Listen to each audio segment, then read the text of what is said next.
Todo designer já passou por isso. Se você está iniciando agora no mercado, provavelmente você pode estar nessa fase, que é o dilema: como escolher a fonte certa para o meu projeto. Oiê, eu sou a Dani, seja muito bem-vindo a mais um vídeo desse canal. Se você está chegando aqui agora, eu vou me apresentar rapidinho. Eu sou designer de marcas, crio identidades visuais autênticas e minimalistas e atuo também criando conteúdo para ajudar outros designers. Então, se você é designer, esse vídeo é para você. Nesse vídeo, eu vou te ensinar como escolher a melhor fonte e não baseado no que eu acho, mas baseado em neurociência. Ó, eu já vou começar te entregando o ouro aqui, tá? O que você talvez ainda não saiba é que antes de você abrir um arquivo e começar a criar, seja no Illustrator, no Photoshop, no Canva, sei lá onde você cria, você antes disso precisa ter as seguintes respostas. Primeiro, sobre o que é o meu design.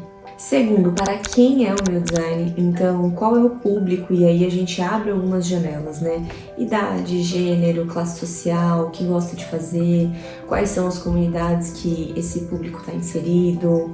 Você abre um leque aí de possibilidades que você pode ir respondendo e nichando cada vez mais. Qual é o formato, então se vai ser impresso ou digital, e onde ele será publicado. Então, se ele for digital, qual vai ser a plataforma que ele vai aparecer, ou quais serão as plataformas. Você vai ter que distinguir, você pode postar a mesma coisa nas duas plataformas e elas vão funcionar. Como que vai ser isso? Você vai ter que adaptar o seu design, né, para cada lugar específico. Se for digital e impresso, você vai precisar fazer uma variável para cada lugar. Então, tudo isso você precisa ter bem respondido na ponta do lápis.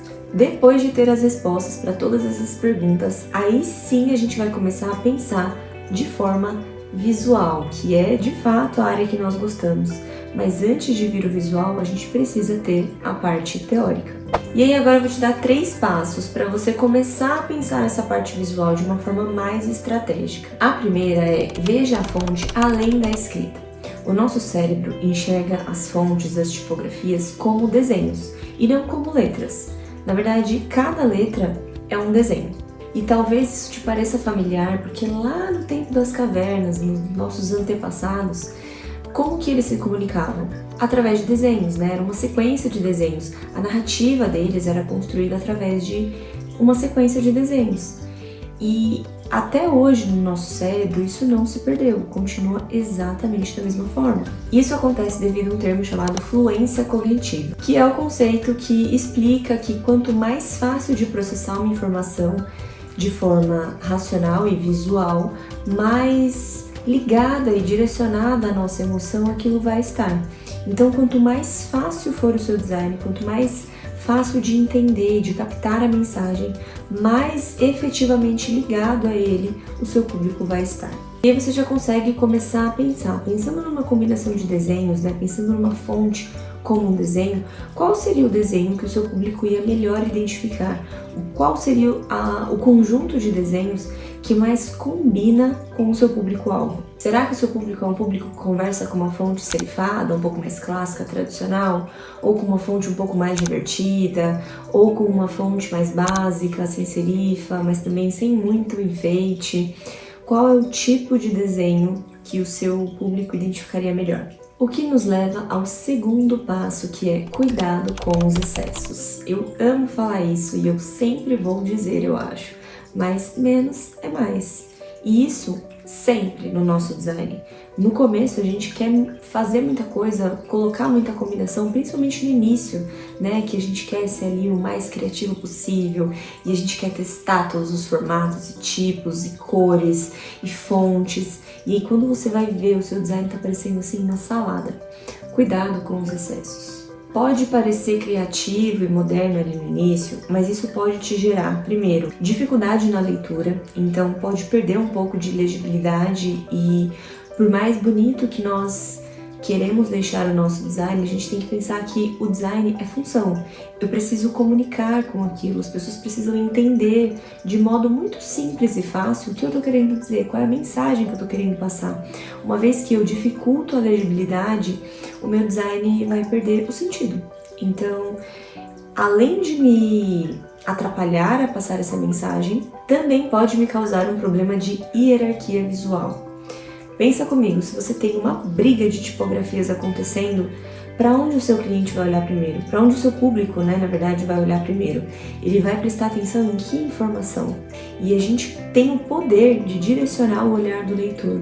Então, pode ser uma coisa muito positiva, mas pode te prejudicar. E sem contar a famosa poluição visual que isso pode causar, né? Pode, ao invés de ficar fácil de assimilar e de trazer essa fluência cognitiva, a pessoa pode ter aversão ao seu design, ela pode achar feio, não só porque não agrada o olhar dela ou porque não faz sentido com o gosto dela, mas pode ser que o cérebro dela rejeite isso inconscientemente de primeira mão, só simplesmente porque ela achou desconforto ao olhar para sua imagem. Então, muitos excessos podem te prejudicar. E por último, mas não menos importante, estude o seu público. Importante dizer que não está numa ordem, tá? Esse passo a passo, até porque senão essa seria a primeira coisa que você deveria fazer, tá? É muito importante que você conheça o seu público, você conheça para quem que você está falando. Então você precisa saber o que o seu público gosta de ouvir, o que o seu público gosta de comer, o que ele costuma frequentar, como que você se insere ali no meio, apresentando o seu design de forma natural. Você precisa saber tanto no seu nicho, então o que a concorrência costuma fazer, como fora dele. Assim você vai conseguir conhecer cada vez mais o seu público e inserir o que você quer passar para ele, vai ficar cada vez mais fácil de gerar essa familiaridade. E aí a gente entra numa linha muito tênue entre não copiar nada que já existe, fazer algo que se destaque em meio à concorrência, mas sem causar estranheza demais, sem ser uma coisa completamente diferente para que o seu público não se assuste. Eu sei que talvez ouvindo isso pareça um pouco mais difícil do que realmente é. Na prática, fica um pouco mais fácil depois que você tem as respostas que a gente falou lá no começo. Quando você começa a estudar o seu público, tudo isso vira um grande mural de referências. Sabe quando a gente está montando um mood board? É mais ou menos por aí. Você vai ter um mood board da persona que você quer atrair. Agora, como eu sei que mesmo depois desse vídeo, talvez você ainda tenha algumas dúvidas sobre qual é a melhor fonte ou sobre como que eu combino as fontes, qual que é a fonte certa para cada público, que talvez você esteja falando, Dani, entendi meu público, já sei, mas o que cada fonte quer dizer? Até porque, né, aí entra uma outra parte, você conhecer a fonte serifada, a fonte sem serifa, a fonte moderna, a fonte mais divertida, uma fonte cursiva, qual é o papel de cada uma delas e em que momento ela entra no seu design.